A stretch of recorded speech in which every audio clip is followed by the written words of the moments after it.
Guys, just found my first copepod. Look at its eye. It's got that red median eye. That's really cool, right?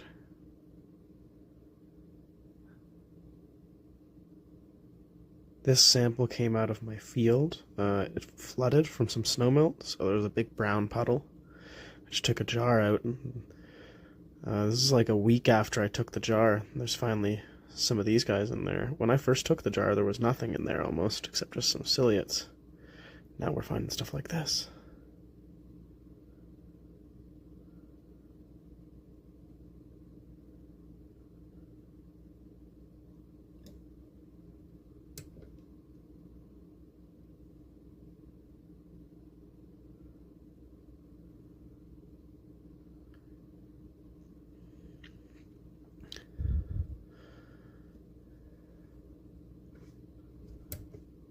Well guys, thanks for watching. I really wanted to show off this copepod.